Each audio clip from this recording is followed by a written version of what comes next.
السلام علیکم۔ اس ویڈیو میں حدیث شریف کی روشنی میں چند کلمات بتانے کی کوشش کریں گے جن کو اگر آپ صبح و شام 3 بار پڑھتے ہیں تو زہریلے جانور جیسے کہ بچھو، سانپ، کیڑوں اور مچھر کے ڈنگ سے محفوظ رہیں گے انشاءاللہ۔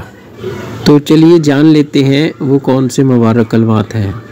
بسم اللہ الرحمن الرحیم۔ اعوذ بکلمات اللہ التامات من شر ما خلق۔ بسم اللہ الرحمن الرحیم۔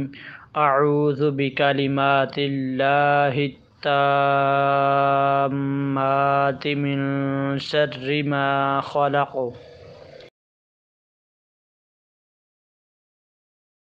اعوذ بکلمات اللہ التامات